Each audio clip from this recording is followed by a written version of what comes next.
Hola, mi nombre es Luis Torrealba, soy estudiante de Ciencias Políticas de la Universidad Fermín Toro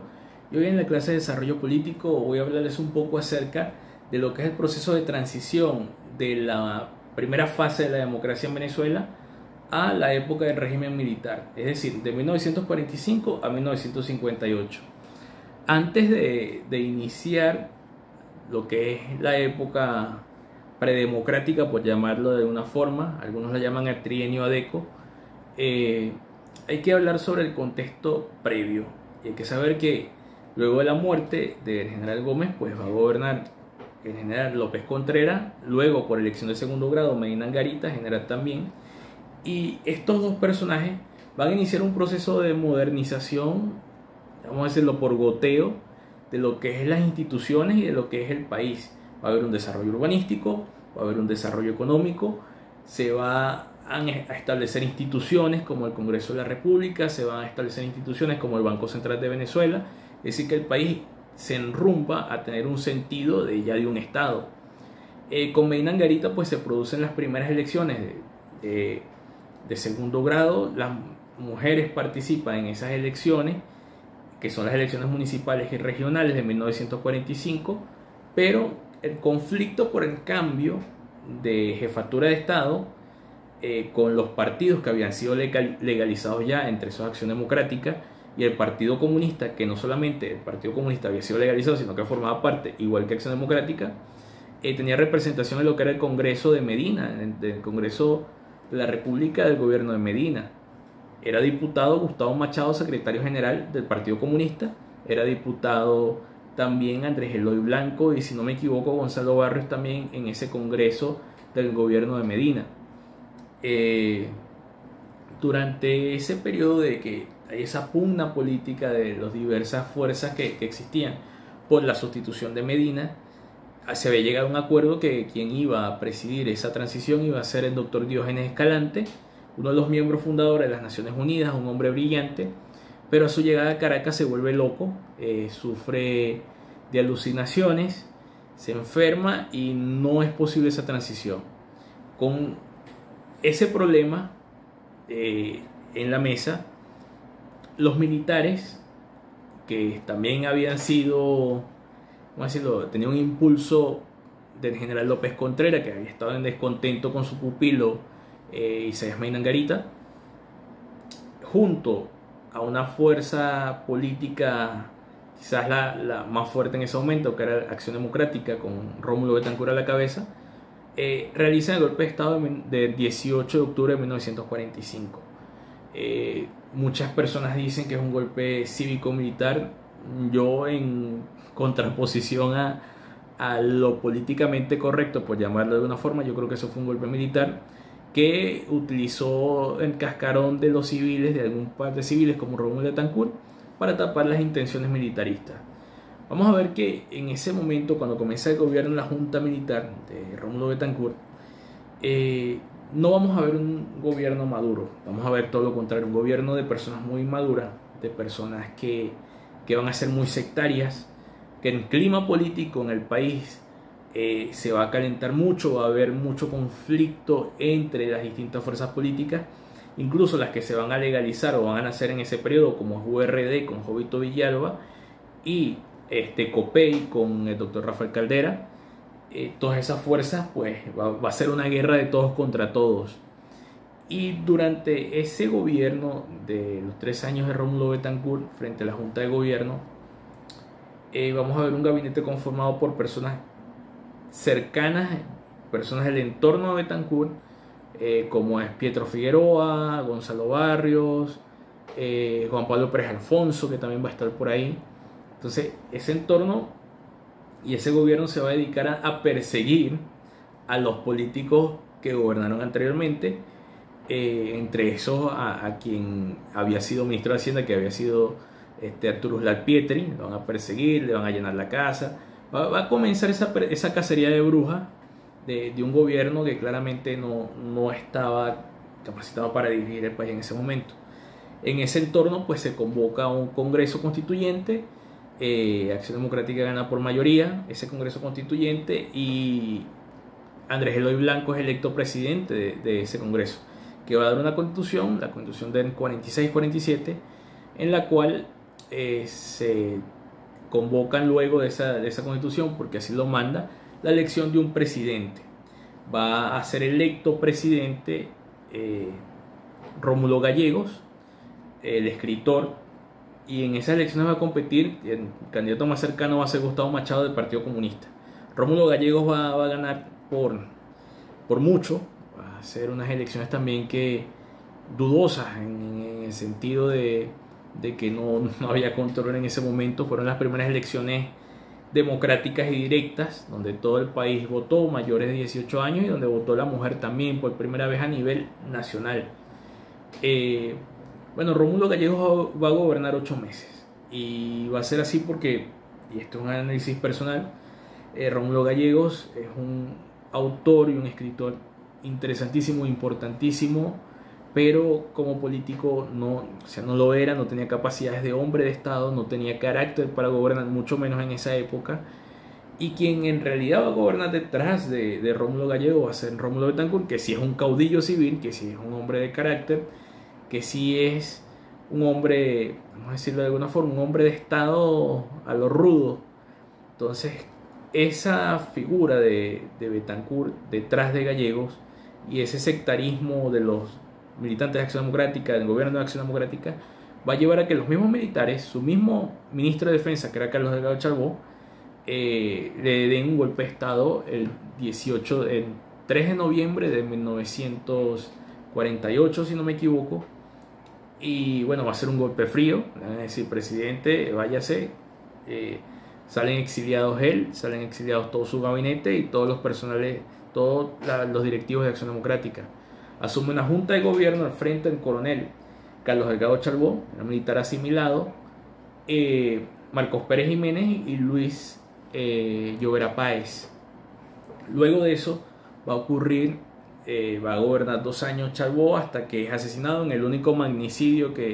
del cual tenemos data acá en Venezuela. Charbó es asesinado en noviembre del 50, es secuestrado por Miguel Urbina, pero eso, muchas personas tienen la idea de que Pérez Jiménez tuvo participación en el secuestro y asesinato de Charbó. Realmente no es algo que está confirmado. Realmente también Charbó tenía problemas personales con Urbina y con quien era el jefe de Urbina mucho antes. Entonces no sabemos si es cierto lo que pasó ahí. Lo cierto es que Pérez Jiménez, como enfrente del ejército, logra controlar la situación y es nombrado para sustituir a Charbó frente a la jefatura de Estado a un abogado, un civil de la generación del 28, que es Germán Suárez Flamerich. Germán Suárez Flamerich va a cumplir un papel dentro de esta obra, que es la obra de Pérez Jiménez, porque en realidad no es un hombre que manda. Quien manda es Pérez Jiménez y él cumple ese papel de jefe de Estado. Suárez Flamerich va a gobernar hasta el 56, hasta el 53, donde se convocan elecciones en las que va a participar URD,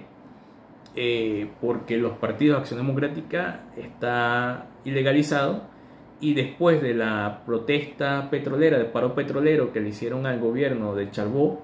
en el 50, los comunistas también están ilegalizados porque participaron junto a Acción Democrática en ese paro. Entonces la elección, el candidato de la oposición va a ser Jovito Villalba por URD, pero el general Marcos Pérez Jiménez, que va por el Frente Nacional, va a ganar las elecciones, unas elecciones amañadas, unas elecciones que en principio se había nombrado como ganador a Jovito Villalba, quien es convocado a una reunión en Miraflores, y luego de ahí lo secuestran prácticamente, lo montan en un avión y lo sacan del país. Marcos Pérez Jiménez asume el gobierno del país. Venezuela sigue desarrollándose económicamente, porque Venezuela, su desarrollo económico no se ha detenido desde el gobierno de López Contreras para acá. A pesar de los cambios políticos, Venezuela sigue creciendo económicamente, desarrollándose urbanísticamente. Hay que decir que Medina Angarita, durante el trienio Adeco y durante el gobierno de Pérez Jiménez, va a haber un desarrollo urbanístico y económico muy importante, y va a haber una figura que va a pasar durante toda esa transición, durante todos esos gobiernos,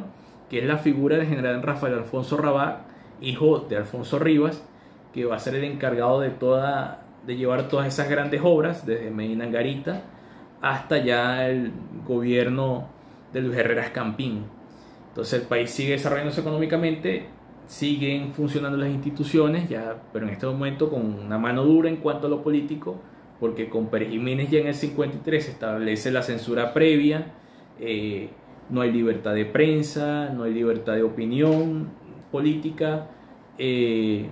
presidente o el dictador decide a dedo los cargos regionales y locales, pero económicamente pues el país sigue avanzando. Llegan empresas a Venezuela como la Shell, que se expande en el país, la Mercedes-Benz, la Ford, la General Motors, instalan sedes en Venezuela. Y desde el ámbito político, la persecución, como hemos dicho, sigue siendo muy férrea desde el 53 al 58.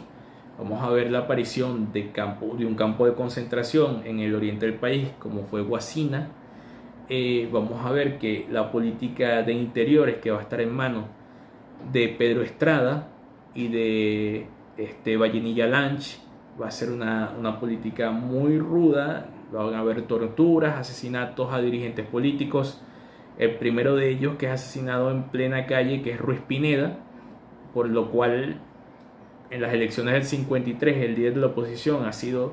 Jovito Villalba, porque el líder de Acción Democrática en la clandestinidad ha sido asesinado en la calle. Entonces vamos a ver un periodo de persecución, de asesinato a la oposición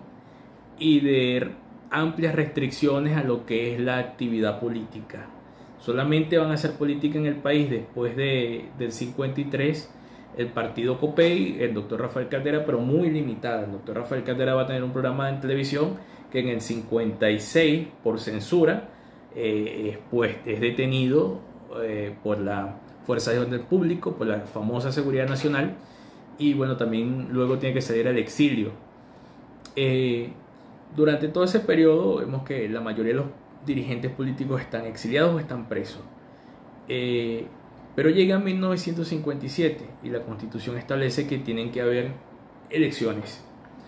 Pero el gobierno decide transformar ese mandato constitucional y convocar un plebiscito